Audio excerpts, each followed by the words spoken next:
All right, good morning, everyone. Thank you so much to everyone for coming. We've got a great group assembled, and want to recognize Councilor O'Malley as an elected official for joining us today. My name's Austin Blackman. I'm the Chief of Environment, Energy, and Open Space for the City of Boston, and today it's my distinct honor and privilege to help release and give an overview of Mayor Walsh's Climate Ready Boston report. I'll give a brief overview. The mayor should be joining us shortly. He'll give some remarks as well. And then we're also going to hear from some of our very, very trusted partners who are integral into making this report happen. For those of you who aren't familiar with Climate Ready Boston, this is the Walsh administration's data-driven approach to climate preparedness. So we've gone building by building, parcel by parcel, neighborhood by neighborhood, to look at the data and come up with financial consequence estimates and a vulnerability assessment to help us understand what we need to do to move forward and make sure that Boston continues to be a healthy, thriving, and innovative city, regardless of the impacts of climate trends. So before we get started, I'd love to just recognize a few of our partners, particularly Amos Hostetter and the Barr Foundation for their financial support in making this report happen. Also to the Baker administration, represented today by Katie Theohirides, who's also going to be speaking later, for their financial support and expertise that they provided. To UMass Boston as well for the technical expertise that they provided as Boston's public research university. Also inside City Hall, we had a collaborative team across many cabinets, including the Boston Planning and Development Agency with Sarah Meyerson and Rebecca Emanuel, who are here today, as well as Rich McGinnis. Also from Go Boston 2030 and their team, Chief Osgood is hopefully going to be joining us, but Commissioner Fiandaca is here as well. Also supported by our Chief Resilience Officer, Atia Martin, and also support from outside the city also. We wanted to make sure that our plan was consistent with what our infrastructure partners had to offer as well. So we worked closely with the Massachusetts Water Resources Authority, Boston Water and Sewer, and our utilities as well, Eversource and National Grid, to make sure that this plan was really, really comprehensive. So thank you to all of you for participating over the past year to help us understand what this report should be pushing forward. So at a high level, what have we learned? Well, climate preparedness in Boston isn't just about sea level rise. We are also facing challenges as it relates to extreme heat here in the city of Boston. At the turn of the century, we had about 11 days in Boston that were over 90 degrees Fahrenheit, where you can expect by the end of the century about 90 days. So the climate would look much more like what Washington, D.C. is experiencing rather than what Boston is experiencing now. This will have huge impacts, particularly on our most vulnerable communities, such as our seniors, our children, those who have medical conditions that are exacerbated by heat. By the end of the century, we're also expecting about 3 feet of sea level rise in the city of Boston, leading to the flood projections that you see on this map. We took that information and translated it into financial damage estimates. By the end of the century, we can expect on an annualized basis, so this is kind of an expected value risk weighted based on the probability of the likelihood of an event happening, $1.4 billion worth of damage. About 50% of that is contents that are located inside buildings. About another third is related to the actual structural damage that would occur to those buildings and other infrastructure. But then we also wanted to make sure that we took into account economic losses as it relates to business interruptions and productivity losses. And those add up to about another 20% of the figures that you see here for the different projections over time at the different time periods. So that was kind of the grim part. But the good news is that we have the technology in place. We know that there are policies that we can start to enact to make sure that Boston continues to thrive over the time frame of this report. Some of the things that we need to do, we've been doing for decades already. and will continue to do so, including releasing information about how our residents and businesses can continue to be prepared here in the city of Boston. And so that continues forward with the release of today's report. But we know that we also have to look at things like updating our zoning here in the city of Boston to make sure that our buildings and our infrastructure are prepared not only for the current floodplain and the current vulnerabilities, but the vulnerabilities that we're projecting over the lifetime of those buildings. So that's something that we'll certainly be working on. We also need to make sure that we're investigating district-level solutions on a neighborhood-by-neighborhood basis, as well as looking at the feasibility of a harbor-wide solution. Another important tenet that we're seeing is that we have to make sure that as we're developing these solutions that we can get multiple benefits out of them. For instance, waterside open space that can serve as flood protection, but when we're not experiencing flood conditions or severe weather, this is areas of the city that can be enjoyed by the public and enjoy the investment that we've made in cleaning up our harbor. Now, some might say, well, if we're talking about 2100 and all of this time periods, I might not be around for that. Why should this matter to me? The short answer is simple. These impacts are already happening. You can see these photos of king tide situations here in Boston, where we're already having some of our coastlines being impacted by flooding. Maybe this is a small nuisance today, but not too far along. This is something that could be happening on a much more regular basis. We also have experienced severe weather here in Boston with one of the snowiest and coldest winters in 2015, followed by one of the driest and hottest summers in 2016 with drought, not just here in the city of Boston, but throughout the Commonwealth. And even if that is not enough to convince you, we have to think about those who will certainly be impacted, some of our children who are depicted in these photos. We have a responsibility to them. As prior generations have given us so many opportunities to thrive here in Boston, we owe them the same courtesy. So, the next level of detail. What are some of the updated climate projections that we've found thus far? Again, it's not just about coastal flooding. It's also about chronic stormwater flooding here in Boston. You can see the shaded areas depicted on this map are areas where we can expect to have serious challenges around chronic flooding, particularly as it relates to some of our regional and local transportation infrastructure. I mentioned urban heat island effects and how we, at the beginning of the century, only had 11 days of 90-degree weather. We're already this summer had 22 days. So all of these cases of urban heat island effects, places in the city of Boston that retain heat because they're heavily paved and they're very well built up instead of having natural canopy and retain that heat, are going to have increased impacts on the residents of Boston. You can see that our populations that are most vulnerable, those with medical illnesses, our seniors, our children, are actually correlated and concentrated in some of the areas that have the strongest urban heat island effects. Furthermore, our projections show that heat-related mortality will go up by a factor of 3 by the end of the century, obviously having a serious impact on the city of Boston if we're not able to mitigate these effects. And of course, sea level rise is a major concern as well. I mentioned that we're expecting 3 feet of sea level rise by the end of the century. However, that is the middle of the road or 50% likelihood scenario. Through this analysis, we looked at a whole range of what that could be, and it could be substantially worse. The tail end of the most likely scenario being about 7.5 feet worth of sea level rise by the end of the century, but it could be as much as 10.5 feet. And the variability there is not in the model itself. It's actually all about how much emissions are released globally between now and then. So this is the crucial connection to the work that we're doing on adaptation, to the work that we're doing on making Boston reduce its greenhouse gas emissions and our targets for that as well.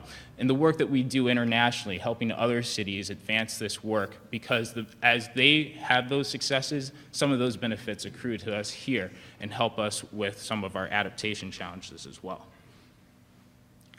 So some detail in terms of the flood progression here in the city of Boston. You can see in the near term, 2030s to 2050s, that we already have some neighborhoods that have up to 25% of their land area covered. A key thing to point out here for East Boston, 25% does not include Logan Airport.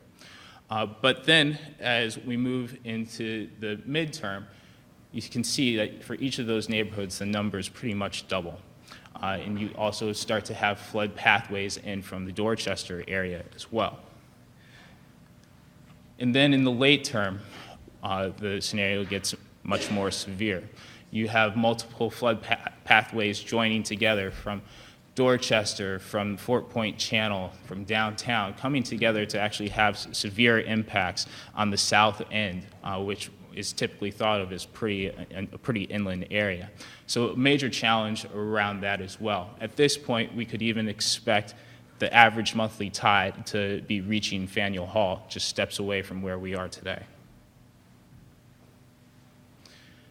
Another thing that's important about these long-term projections and a connection with the work that we've done with the Boston Planning and Development Agency as it relates to Imagine Boston 2030, the first citywide plan in 50 years, is part of the analysis that the BPDA did is to have to understand where our new Bostonians, as the city continues to grow, where are they going to be? Where are they going to be housed? How are they going to be transported? And there are certain areas in the city that are very look like good candidates for that to happen because of low density, existing access to transportation. Unfortunately, as you can see on this map, many of those areas are within the projected floodplain in 2100. So if we're expecting growth to go into those areas as part of the draft plan, then we also have to make sure that we're committed to protecting them. And so that's one of the key connections between these ongoing planning efforts and why it's so important that Imagine Boston 2030 and Climate Ready Boston and our transportation plan, we're all speaking together. Another way to look at the flood progressions is instead of looking at the expanding floodplain, think of the near-term floodplain and the frequency with which events will happen over time for that. So if you look at the near-term floodplain that we've got projected for the 1% storm, in the midterm, that's basically going to happen 10 times more frequently, or that's what we would expect. And then by the late term, 2100 and beyond, we could expect that same type of scenario to happen on a monthly basis. Some other high-level statistics in terms of what our analysis found, over $80 billion worth of assets in the FEMA floodplain by 2100, 12,000 buildings, and about 15% of the Boston's population. So, again, kind of grim, but the good news is that this report is helping us understand what we can do next. We have 11 strategies that are outlined in the Climate Ready Boston report, and they fit into 5 themes that we call layers. And I'll talk through each of those briefly. First and foremost, updating our climate projections, a very important part of what we need to do moving forward. As I mentioned, the projections really vary quite a bit based on global emissions and what those look like. So as we move forward, every 5-10 years, it's going to be important for us to update those projections to see if we need to be getting more aggressive than what we had set out before, or hopefully, as the globe reduces emissions, maybe we have the capacity to make choices to become less aggressive. The foundation of all of this work, though, is what we're doing today by releasing this report and some of the work that we're going to be doing moving forward to make sure that it's not just city officials presenting this information, but that our communities have this information, they share it with each other. So our businesses and our residents know what they can do on their own to make their choices for their businesses or residences to make them as climate prepared as possible. We'll also need to be looking at how to protect our shorelines and on this slide depicts some of the local-based solutions that we could have and some that have been outlined by the Climate Ready Boston report. Phase 2 of Climate Ready Boston is going to look at a handful of these areas, including North Charlestown up by the Schrafft's building and Ryan Playground, as well as areas in East Boston for potential solutions at the next level of detail and what we might be able to do and what that might cost and look like. So preliminary designs for what those solutions would be. Obviously, we also need to work with the state and other partners as part of the development cycle to see how we might be able to finance these solutions. A bit easier to do in areas like Charlestown, East Boston, that still have development cycles. A little bit more difficult for areas like downtown and South Boston that are already particularly developed. And of course, we have to look at the potential of a harbor-wide solution as well.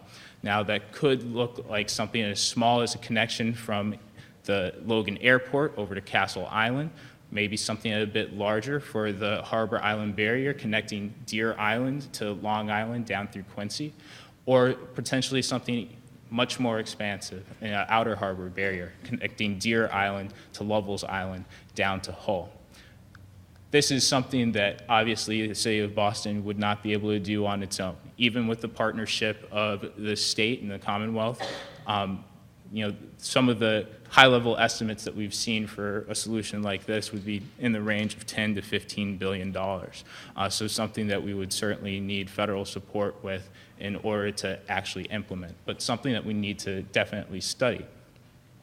But it's not just about flood protection for a harbor-wide barrier. You have to also understand what would be the environmental impacts of having such a solution. What would the economic consequences be? We've in the process right now of dredging our harbor to allow larger ships to come in. We've had so many of these protections for our port areas in Boston Harbor. We have to also understand what the impacts of that would be and how much more expensive it would be to have a solution to have floodgates to allow that economic activity to continue. We also have to be thoughtful on our infrastructure here in the city of Boston. Modeled off of the city-state groundwater working group, we need to implement an infrastructure coordination committee to come up with joint design standards and maintenance standards to make sure that we're not creating additional flood pathways than the ones that we've already seen. So for instance, if a Boston water and sewer pipe springs a leak that then interacts with a Veolia steam pipe that creates fissures and pressure underneath one of our roads that then opens up. Maybe that then creates a new flood pathway into an MBTA facility. So how do you have all of those different organizations coordinate those repairs together to make sure that our transportation system can continue to move forward? And the city of Boston's also done some work already in making our infrastructure more resilient from our community energy study, studying the best locations for distributed generation infrastructure throughout the city, not only to lower the cost for our residents, but also to provide crucial backups to our critical facilities through microgrids and district energy. And of course, as I mentioned, we have to make sure that we have adapted buildings in the city of Boston. This is the Spalding Rehabilitational Hospital. Many of you are familiar with this facility because it helped many of the victims of the marathon bombing rehabilitate and learn how to walk. So a facility that is very, very used to dealing with immobile populations. And having learned the lessons from Hurricane Katrina, they took into account their design standards, making sure that their windows were operable at the second floor in case they had to do an evacuation from the second floor. They don't have any of their immobile patients located within the 100-year floodplain that surrounds this building. They're all located on floors that are higher. They took the mechanicals and put them on the roof. They've got a small power plant and enough fuel for 3 days to provide heat and power to the critical infrastructure there. Now, does every single building in the city of Boston need to be at that level of preparedness? No. But are there some buildings that would have a primarily commercial use where most of the people that are coming in that can telework anyway for a couple days? So these are the things that we need to evaluate and study as we update our zoning to make sure that our buildings are adaptable to their uses and their locations through appropriate regulation. So some of our next steps.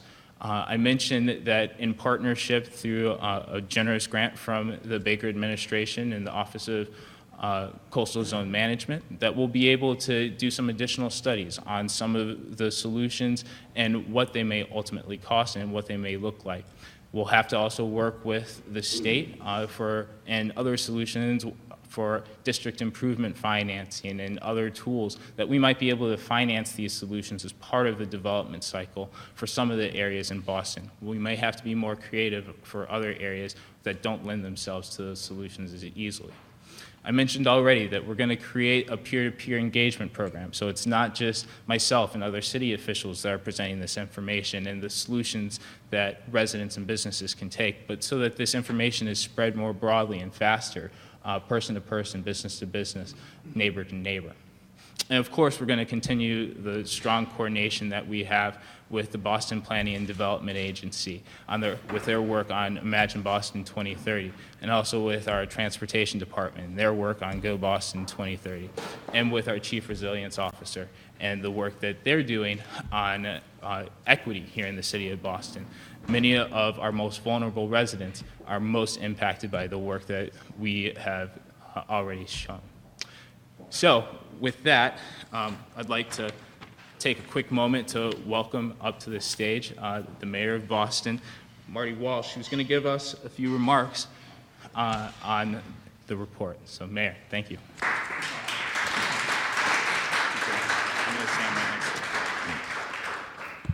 Thank you very much, Austin, and I want to thank everyone for being here today. Councilor O'Malley, thank you very much, buddy.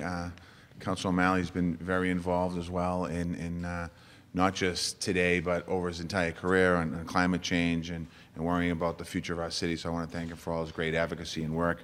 I'm not going to go too much into thank yous because I know many of you are speaking, so thank you everyone speaking. But I do want to give a shout out, and I'll do this twice. That's Amos Hostetler and the Bar Foundation for their great work, and the Green Ribbon Commission. I was fortunate enough when I got elected that this commission had been set up, so I ascended, I guess, to the co-chair of this, and really watching the great work that's been done with the Green Ribbon Commission. Thank you very much and for what you're doing. And Bud, thank you, and other folks who are here. Certainly, as you all know, we're here ready to release the Climate Ready Boston Report. This is a roadmap that's going to help us prepare our city and continue to prepare our city for climate change. We're excited to share it with you and the entire city of Boston, the Boston community. Climate change affects every aspect of life in our city.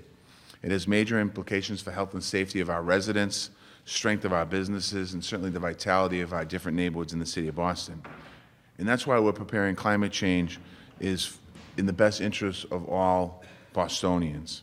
And it's why it's a smart economic decision.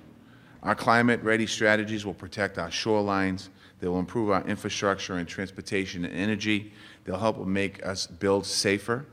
They'll also help us reinforce our plans for growth and equity as we grow as a city. This report comes on the heels of Imagine Boston 2030, our first citywide planning process in the city of Boston in over 50 years. Imagine Boston is our our guide to smart growth, and it prioritizes climate preparedness. The climate data in Imagine Boston 2030 will fully inform Climate Ready Boston. And as you see the different maps in the room here today and the different presentations you're seeing, a lot of this is in the Imagine Boston 2030 plan. And a lot of it, if we don't continue to take action and real action, it's concerning. It can be concerning to the growth of our city and the future of our city. As I said, climate change affects every aspect of Boston's life. Our residents are already impacted by extreme heat, and we felt it this summer, heavy precipitation, and we felt it 2 winters ago in flooding that we could have had. We barely escaped a potential flood situation in the city about a month ago when the tide was high and it was a calm, peaceful night. And if we had just a minor storm that night, we would have some problems. We're also working with these reports in collaboration with other large-scale developments in our city, Go Boston 2030 and Build Boston BPS. This report shows us how and when risks will grow. Not all residents will be impacted equally. The elderly and people with health issues and disabilities, people with language barriers, people who lack adequate housing and transportation will be more impacted with a lot of these different risks. That's why we're preparing for climate change is the smart economic move. And it's certainly the right thing to do in our city as we look to the future of Boston. I know these projects are a lot to take in, But in order to become a stronger city, we need to face these challenges head-on. Thanks to this report, we are equipped with the most up-to-date data, and today is another major step in the right direction. The question on many of our minds is what happens next? We are preparing all city sectors for climate change. We're doing it in ways that create new economic opportunities and improve the quality of lives in the neighborhoods and across our city. On the waterfront and other exposed areas, we're going to promote development that is built to withstand the effects of climate change. We are full steam ahead on all of our commitments to reduce the greenhouse gas emissions, and that causes the climate change in the first place. I am proud to announce that Boston and several other surrounding cities and towns have committed to be carbon-free by the year 2050. We are one of the largest metro areas in the United States of America to set such a bold goal. Next, we're going to focus on the East Boston Greenway, the Charlestown Shaft site. These two areas are in high-risk flooding zones. It will make these areas more resilient to support the Massachusetts Office of Coastal Management. We also begin a new neighborhood initiatives in the downtown and South Boston areas that are going to follow. Recently, again, I want to thank the Bar Foundation. They approved a $500,000 grant to support the implementation of Climate Ready Boston. Thank you, Amos. And sincerely, on behalf of the City of Boston, I want to thank Amos because of his work in this is so, so important to all of us. Energy efficiency and climate adaptation are the future. Boston has the knowledge, the talent, the resources to pioneer new technologies and create new solutions. By preparing for the effects of climate change, we're protecting the people of Boston and becoming a more comprehensive leader. Today, we're going to hear from many experts from all our different Boston neighborhoods, but before I hand it over, I want to thank a few people. I want to thank Climate Ready Boston, my Office of Energy, Environment, and Open Space, the Bar Foundation, Amos Hostetler, the Green Ribbon Commission, the UMass Boston, the Commonwealth Executive Office of Energy and Environmental Affairs. I got elected mayor 3 years ago. When I ran for mayor, climate change was brought up in the campaign. When we talk about educating the people of Boston, it's important for us to do that. Because as mayor for the last 3 years, I've had a chance to launch a housing plan to create new housing in the city of Boston. I've talked about redesigning the way we do planning and development in the city of Boston. We're talking about attracting new areas in the city of Boston. And also as mayor, it's important for us to look at where the future growth of the city is going to happen. It might not happen under my administration, but where's it going to happen? And when we started the process of between the Green Ribbon Commission, Imagine Boston 2030, and all the different plans we have, we really see front and center the effects of climate change. And there's one map over there in particular that when you start to think about Boston and the future sustainability of our city, we're in unprecedented times right now in the city of Boston with growth. We've only seen this type of growth two other periods in the city of Boston. One was in the 1890s when the Back Bay was filled in, and the other was in the 1960s and 70s when the skyline came. And when we think about Boston is we're full. We're full as far as being able to build new space. We don't have hundreds of acres, hundreds of miles of land to be able to expand. We have 47 square miles. So when we think about where do we grow and how do we be creative, and we've talked about places like Whitehead Circle, we've talked about Beacon Yards, we've talked about places like that. Much of that map is within those areas.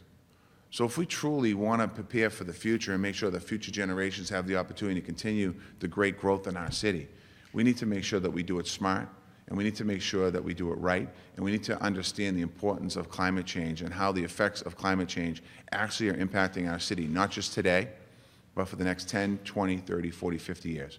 So it's our responsibility to make sure that we take this plan out to the community to understand that the average homeowner or the average citizen of the city of Boston understands the impacts and that they individually can make a big difference to our environment and the future growth for our city. So I want to thank you all for being here today, and I want to thank all of you for making Boston truly climate ready. I'm going to I know I'm going to take questions later on, so get back up. Thank you, Mayor.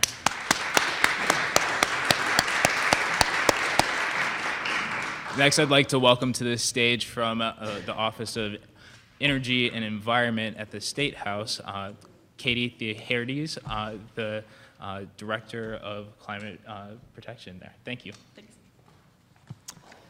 Good morning, and thank you for inviting me to join you today. I'm thrilled to be here to congratulate Mayor Walsh and Austin and his staff and the city for their leadership on climate change and for the release of Climate Ready Boston. Boston has made significant strides in planning for climate change impacts as well as reducing climate emissions, and the state has been proud to support and partner with you on these efforts. The work coming out of the Climate Ready Boston project will really do more than support the city's efforts towards planning for climate change in and around the Boston Harbor. They'll serve as inspiration and can inform resiliency planning efforts by other Massachusetts cities and towns, and indeed around the globe. I'm also excited to be here today on behalf of Secretary Beaton and the Baker-Polito administration to express our continued commitment to combating and preparing for climate change across state government and in our communities. As many of you know, back in September, Governor Baker signed Executive Order 569, which lays out a comprehensive approach to further reduce greenhouse gas emissions, safeguard residents, municipalities, and businesses from the impacts of climate change, and build a more resilient Commonwealth. Our executive order really builds upon innovative efforts in state and local governments like Climate Ready Boston to ensure the Commonwealth is collaborating in a proactive, strategic manner across state government and with our local partners like Boston and stakeholders to address this challenge. The executive office order ensures that Massachusetts will continue to lead by example to reduce emissions and build resiliency within government operations, requires each secretariat to appoint a climate change coordinator who will be working to develop a coordinated plan, much like the one you've seen here today, and calls for the state to assist municipalities as they prepare for the impacts of climate change. A really important piece on this, and building on the efforts of Lieutenant Governor Polito and her dedication to the community compacts and the Green Communities program, a key piece of this executive order is focusing on continued support to cities and towns who, like Boston, are on the front lines of climate change. The order will provide direct support and technical assistance to communities through a municipal vulnerability preparedness program with the goal of getting communities to be up to the same level of preparedness as Boston is working towards. It will help communities to assess their vulnerability, incorporate climate change considerations into local planning and policy making, and begin to implement adaptation actions. We also have many existing programs at the state level which support local communities, such as the Office of Coastal Zone Management's Coastal Resiliency Grant Program, which has supported Climate Ready Boston and similar efforts in coastal communities across the state. We're proud to build on our initial support of Climate Ready Boston with a recent award from CZM's Coastal Resilience Grant Program that will support the city's work to develop site-specific solutions for areas in East Boston and Charlestown, identified through Climate Ready Boston as highly vulnerable pathways for coastal flooding that Austin and the mayor both mentioned. Near-term resiliency actions in these areas will mitigate existing flooding impacts and allow for adaptation into the future. This is an exciting time for the city of Boston and for the Commonwealth, and I thank you for allowing me to join you today, and I look forward to our continued efforts to work together to share knowledge and achieve meaningful results, and to build a more resilient city and a more resilient Commonwealth. Thank you. Thank you, Katie. Next, I'd like to welcome Amos Hostetter up to this stage. Thank you, Amos.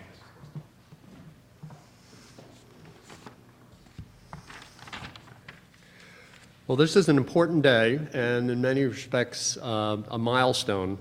I'm here today really wearing my Green Ribbon Commission hat. And for those of you who don't know what the Green Ribbon Commission is all about, it was created in 2010 by Tom Menino to be an outside monitor and partner for the city in its activities under its then Climate Action Plan. Our activities during his campaign were enthusiastically embraced by the now mayor, and he has been a consistent supporter of our work. The GRC is a voluntary network of 34 senior executives of Boston's key employers.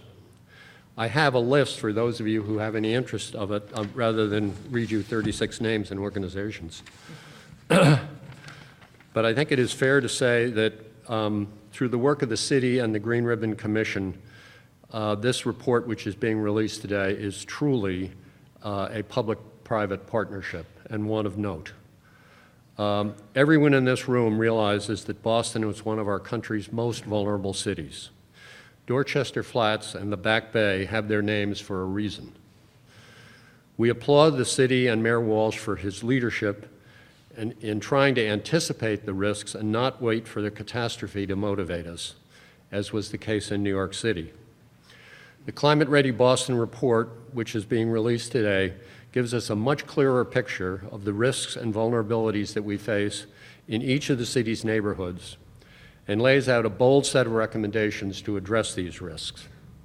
Clearly, as the mayor has pointed out, we cannot be anti-development, and in fact, we need to be pro-development, but we also need to do it smart. Now we need to focus on implementation. It's an imperative that this public-private sector cooperation continue to work in addressing our climate challenges. This will require hard choices in years to come, including new development regulations and certainly new infrastructure investment addressing the city's most vulnerable neighborhoods. If we're smart about the actions we take, we can learn to live with the effects of climate change as the Dutch and the Danes have done. Our future depends on smart planning and decision-making. The Green Ribbon Commission stands ready to do its part to help accelerate the recommendations of this report. Thank you.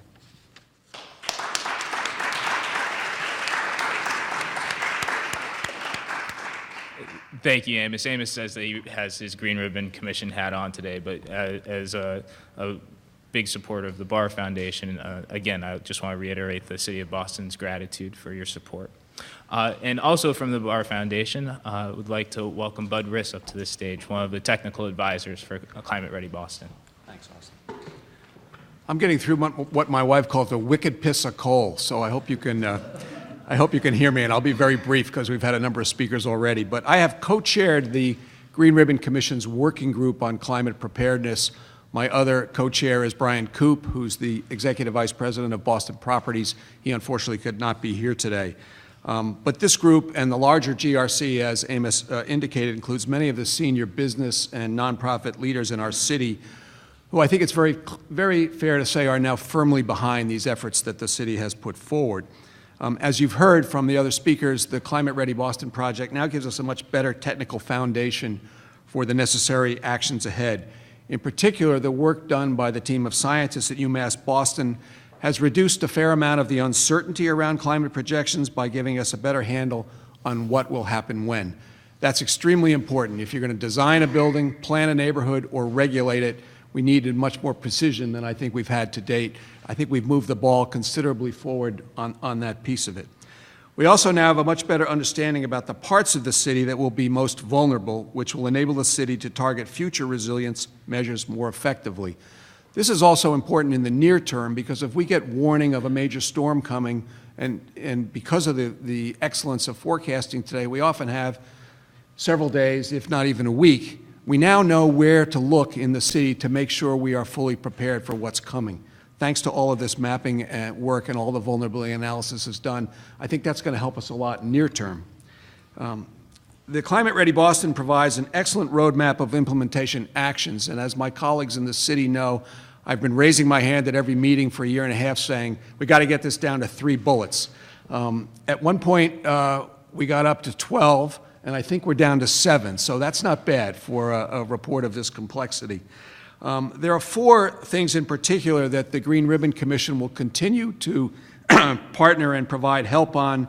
One, as you heard, is more detailed resilience planning in neighborhoods known to be vulnerable.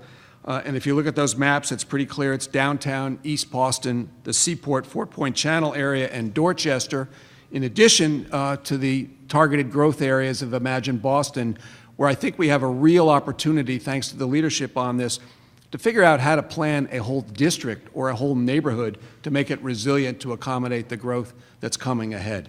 That's something that many other cities don't have the luxury of figuring out, again, before we have a problem.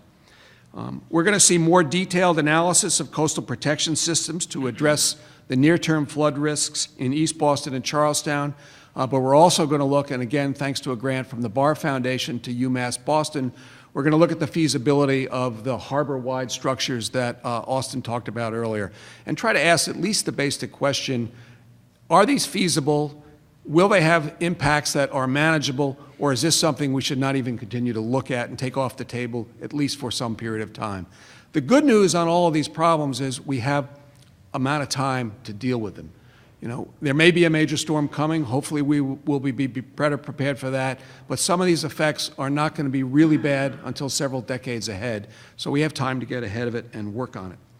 And finally, there are a series of steps that will be taken to provide incentives for best practices in the commercial and residential real estate sector and to upgrade our building and zoning codes to better respond to the risks ahead. This is an area where I think the expertise and the participation of the Green Ribbon Commission can be particularly helpful. And fortunately, we see many developers are already taking these risks seriously. I think actually we've seen a sea change just in the last few years. There are some major residential projects in East Boston that are elevated, have all their critical infrastructure upstairs. At the same time, they're providing much better public access to the waterfront. Some of the newer projects in the Seaport are going through the same process. And then we're going to have GE, which I think is going to be the new model of resilience at their new headquarters over in the Fort Point Channel area. Maybe we'll have a second slide in addition to Spalding that we can put up there. That's not to say there's not a lot of work to do, and particularly adapting the older buildings, whether they're commercial, and particularly the problem, something like 2/3 of the buildings that will be affected by sea level rise in the future are older residential structures. I think that's one of our biggest challenges. The GRC is especially interested in exploring financing needs. The big question around all of this is who and how are we going to pay for it? That's an area I think we're going to need to be really creative. Unlike New York or New Orleans, that had the bad misfortune to have a major hurricane, but then a lot of federal dollars flows in. We don't have that situation. That's a good thing, but that means we're going to have to look for other sources and be creative about it. Finally, I want to say it's great to see how well the city has integrated the Climate Ready Boston results with the Imagine Boston 2030 plan.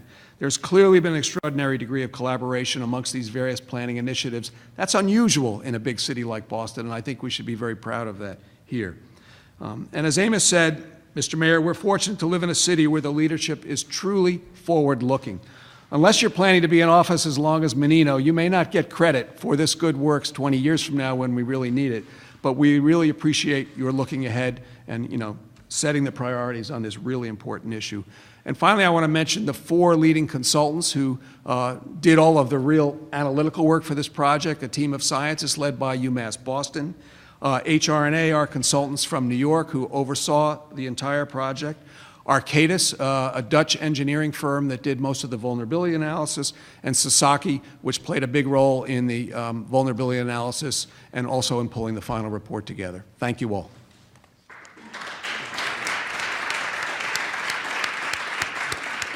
Great, thank you, Bud. And so at this time, I'd like to welcome the mayor and also the city officials up to the stage, and we'll go ahead and looking forward to your questions.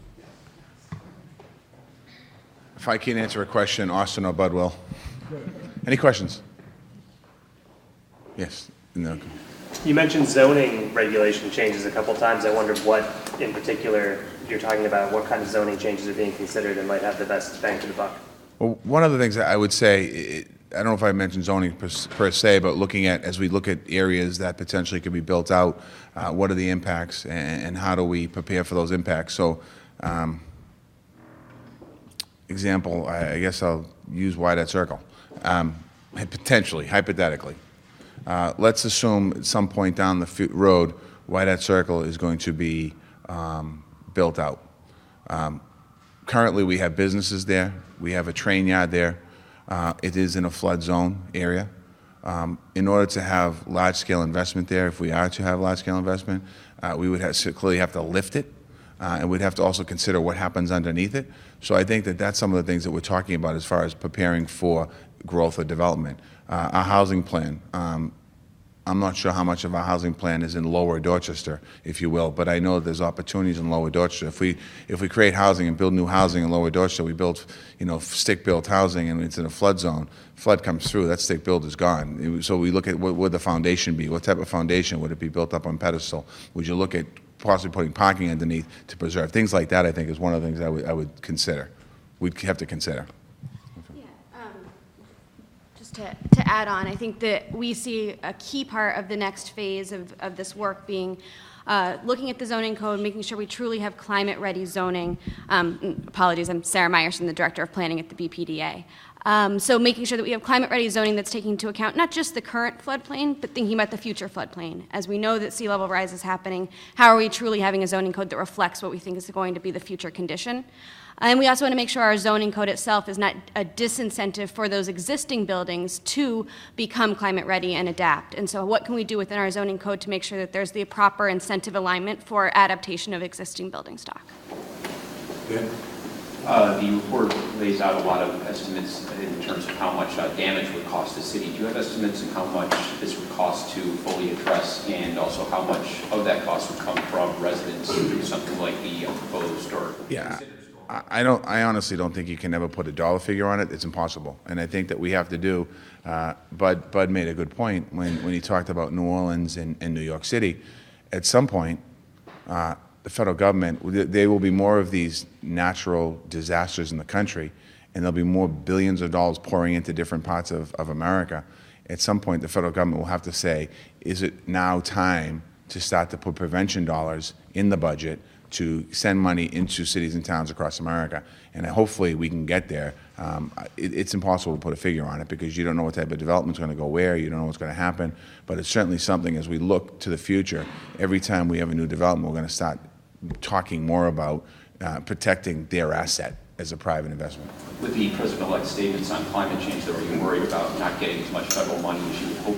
Well, I think what's going to happen, unfortunately, I'm not going to predict this, but it's going to happen over the next couple of weeks, or a couple of months, or a couple of years. We are going to have a natural disaster somewhere in America, and when that happens, the federal government's going to have to deal with it, and they're going to realize that this is a real issue. Certainly, the new secretary that got appointed, I'm concerned about the comments that have been made, but there's still many people that work in that office that have been working on these issues for years. That doesn't mean they're necessarily going to stop their working. They're going to continue to move forward. What do you say to the climate change doubters out there who say this is all a waste of money? I think over the course, when this plan goes out and over the course of the next coming months and weeks and years, we're going to explain to people. I think that we've had thousands of people work on Imagine Boston 2030. Those people have been in detailed conversations about the future of our city. I think as we talk more and more about climate change, we're going to educate the people in our city, and also we can do it to our children. Many of our kids are very conscious, friendly of the environment, and I think that we can educate a lot of people through our children. It's hard to say that climate change isn't affecting the world. You just look what's happening all over the world. When you have countries like China who are trying to reduce carbon emissions, who are taking a serious look at it, and the reasons they're doing it is because of medical costs. One of the main reasons is because medical costs, because breathing illnesses have risen in China. It's a problem. In countries like Ireland, who are far ahead of us, who had recycling and did a lot of other things before we even did them, it's a real issue. And I think we just have to convince people and not educate them, not convince, educate them. I don't know if anyone wants to jump in on that. Yes. I want to ask you about the strategy 3, which talks about leveraging climate adaptation as a tool for economic development. So you actually could make money out of adaptation? Take that, and I'll take it after. And this is a crucial part of the plan. It's not just about necessarily having infrastructure here that needs to be maintained. Obviously, that's going to be a source of jobs throughout the city as well. But as you also think about how we can protect the city, make it more resilient, some of the work on district energy, for instance, that's highlighted in our community energy study as well. That's also opportunities for economic development. Those are locations and businesses and jobs that would be required in order to help the city of Boston continue to thrive over the horizon of this report. So it's not just about barriers, it's about opportunities and training, and even on energy efficiency and retrofitting the buildings here in the city of Boston to make them as close to net zero as possible to help us with our very aggressive mitigation goals as well, which in turn support the work that we're doing on adaptation. So we want to continue to work very, very closely, not only with the BPDA, but also with the Economic Development Cabinet to help identify the opportunities where we can have those multiple synergies. And I think it's important to remember, when we changed the old Boston Redevelopment Authority to the Boston Planning and Development Agency, many people thought it was a name change. And really, it's not a name change. It's a whole cultural change. Because as we talk about, in Boston, we've built a lot of buildings in the last 30 years. In some of those neighborhoods, we have not prepared for the transportation concerns that we have today. What we can do now, when we talk about planning the city, we can make sure that we implement also climate preparedness and readiness in those conversations. So the change at the Boston Planning and Development Agency is not just simply about development and planning, it's about truly planning an entire area and planning for the future. I mean, when you look at the waterfront today, I mean, I wish if we could go back in time 30 years and start looking at the different buildings that were built, Rose Wharf and along the downtown waterfront and the South Boston waterfront, if we really thought it through, we could have done some real spectacular things during the development phase. We missed that opportunity, so now we have to figure out how do we do it, and then with the new development coming in, have the new development prepare for the future. So we can't say, okay, well, we missed an opportunity, we're not going to do anything. We have to do something, because we saw what Sandy did to Lower Manhattan. Yes? Just kind of following on to that Bob's question, I know that this report really drills down into specific neighborhoods, and I just wondered, are there any specific plans to maybe release some funds to get local residents and youth maybe involved in their own neighborhoods, whether that's planting trees or canvassing their neighborhoods? Well, I mean, I think when you talk about funds, I don't know, we're going to continue to make improvements with our park system. Our park system clearly is part of this. We're trying to create as much open space as possible. We've made a 2-year investment of over $90 million in our parks and open space. Some of the Community Preservation Act that we just passed, the voters just passed to Boston, there's an ability there with open space and housing and how do we create more housing. So I think that, we're not going to have per se a plan, but as we gear up towards it, we're going to look at it. That lower Dorchester map, if you will, part of Savin Hill where I grew up is in there. Lower Mills, my street, ironically, is not in there, but right around me is in there because the Neponset River flows literally down the end of the street. So there's some concerns there as well. And there's a new park coming there. DCR made an investment 4 years ago to create a new park. So there's a new park there now. So there's a buffer with the neighborhood. So we have to continue to look along the Neponset River, the bike path.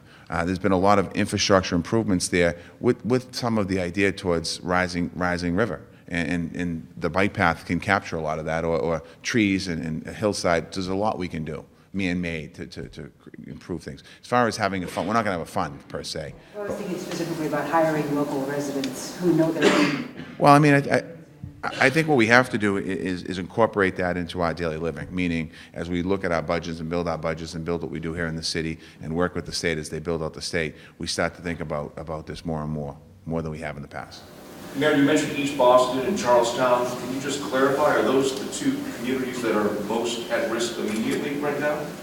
I'll let Austin handle that one. So Charlestown and East Boston are two of the locations that we have funding in place to study at the next level of detail. They are certainly at risk, but in terms of from a financial perspective, there are other areas of Boston that have potentially higher dollar values associated with them, particularly downtown and South Boston. But one thing about both East Boston and Charlestown that make them attractive candidates to study first, not only do we have the resources in place to study them, but the reason why that's the case is the flood entry pathways are much more addressable than they are in areas like South Boston. You can see the number of entryways for floodwater there are very, very significant versus Charlestown. You've got one by the Schrafts building in the Ryan Playground. You've got a potential kind of mid-century for the Charles River Dam to be overtopped or flanked. Those are relatively small areas that you can address. Same in East Boston, relatively smaller areas, the East Boston Greenway, Central Square, Jeffries Point, that we can study and have a potential solution evaluated. Of course, we're going to be looking for more resources and funding, and in part the gracious grant from the Barr Foundation will allow us to look at even more areas to study at that level of detail. But the reason why we chose to start in Charlestown and East Boston is because they're addressable. There are also areas that still have a development cycle, so that might allow us to work with the state and some of the existing tools that we have for district improvement financing to make those solutions a reality. Do you have a top 3 list, though, of neighborhoods that are at threat right now, most at risk? No, I wouldn't say. It depends on what happens. I mean, I think that Amos talked a little bit about Superstorm Sandy in New York City. We have the same vulnerabilities that New York and New Jersey had. They got hit with a tropical storm that created billions of dollars of damage in both of those areas, in parts of New Jersey and New York City. What we're doing today is a plan to prepare for the protection of our city. Now, if we get hit with a Superstorm Sandy, there's no way of knowing, I don't think today, which areas of the city get hit harder. Let's be honest. As the storm comes in, the north end gets hit hard. Parts of South Boston get hit hard. As the storm continues, the Neponset River starts to rise. Lower Dorchester gets hit, and other parts of the region get hit. It really depends upon what's happening, and I think that, you know, the plan we're preparing today doesn't prevent us from potentially being affected by a major storm and rising sea tide. But what it does 2 things. Number one, it gets us to start to think about what happens as we prepare for protecting the shores on a superstorm. And number 2, as the tide rises, how do we protect the entire geographical area as we continue to build out and look to the future of our city? And I think that, you know, I don't want to frighten people saying, you know, if we get a tropical storm tomorrow, we're going to have, you know, people going to have to evacuate. But what happened in New York City, what happened in New Orleans, what happened this summer in Louisiana, in many different areas, you know, those are realities. Those are realities that we through this plan, we're preparing now the next step. We've identified the situations and the places that were vulnerable, and the next step is to take this plan and implement protections for the Boston area and actually some of the greater Boston area as well. Yes? How is the city trying to prioritize areas of connectivity? One of the first things you mentioned was the flooding on Morrissey Boulevard already happens at a pretty extreme level. DCR planners are saying that because of funding constraints, completion of a complete Morrissey overhaul could take 8 to 10 years. How is that being incorporated? Well, I think that, again, I'm not going to get into individual situations because we could be talking about, I'm very familiar with Morrissey Boulevard. I'm very familiar with the flooding there. I'm very familiar that 1997, I was able to get money in a bond bill to reconstruct Morrissey Boulevard. In 1998, we didn't get that money, but we got money to reconstruct the bridge that was crumbling into Dorchester Bay. In 2010, I think I got more money in the budget. So I'm not going to get into individual pieces. This what we're talking about today is Climate Ready Boston, about how we prepare for the future of our city. I think it's unfair to go into individual pieces because we're going to put fear in different places. But what has to happen is investments have to be made. So I'll address Morrissey Boulevard because you're from the Dorchester Reporter. It shouldn't take us 10 years to build it. What has to happen there is we have to build up Morrissey Boulevard, much like we have to look at when we build new buildings. We have to build them up, and then we have to put the proper investment there and put the proper footings there so that we can get down Morrissey Boulevard. Now, the problem with Morrissey Boulevard is if you bring the road up, you have a bridge that you have to bring up. So we have to figure out how do you fix that. And there's some plans that have a fixed span bridge there that would solve a lot of the different problems on Morrissey Boulevard. My question was a little bit more general, actually. It was about how you're prioritizing transit routes as opposed to housing. So, for instance, if an area like Sorrow Drive were to be flooded versus... Well, I think it has to be a collaboration between the state, the city, and the federal government. I mean, again, it comes down to funding in a lot of cases, and there has to be a collaboration between the 3 different entities about how do we get the proper funding in. I mean, the state has a bond bill that's pretty full right now, and they're trying to upgrade some of the facilities. You have other parts of the Commonwealth as well, and other parts of the city of Boston that might not be in the flood zone that still need improvements and upgrades in their roadways. So again, it's about working collaboratively together to work out a plan over time. Mayor, you touched on this a little bit before, but the president-elect has talked about wanting to invest more in infrastructure, but at the same time, as we saw this week, the person he appointed to the EPA is a climate change denier who has close ties with the fossil fuel industry.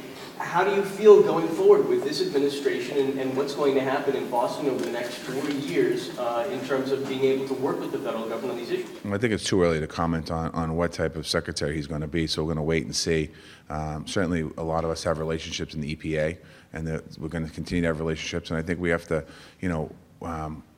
we have to wait and see what the plan is as the new secretary lays out his plan. We'll see what happens, and if we have to respond to it, we will. I mean, I think that, again, there's enough cases around this country that prove that we have climate change issues, and I think that in some very big places. So, and the federal government has invested billions of dollars in those areas in recreating or reconstructing cities and towns across this country that were, some cases, wiped out.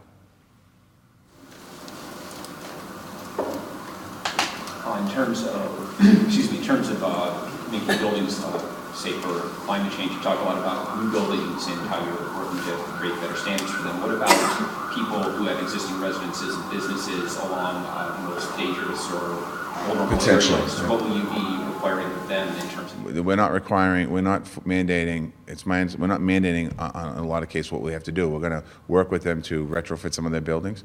Certainly we have buildings along the north end that were built 200 years ago, so we have some issues there. So again, it's about how do we collaboratively work together to protect those buildings. I guess, can you go into more detail about how you've been working with those people? No, it's too early. All right, we've got time for one more. Do you know when the next Climate Ready Boston report will be coming out? Are you already working on it? So we're just kicking off the second phase, and that's going to be really an in-depth analysis from a technical perspective, so we don't have a timeline at this time, but as soon as we do, we'll let you know. All right, thank you very much, everyone, for coming. Really appreciate it.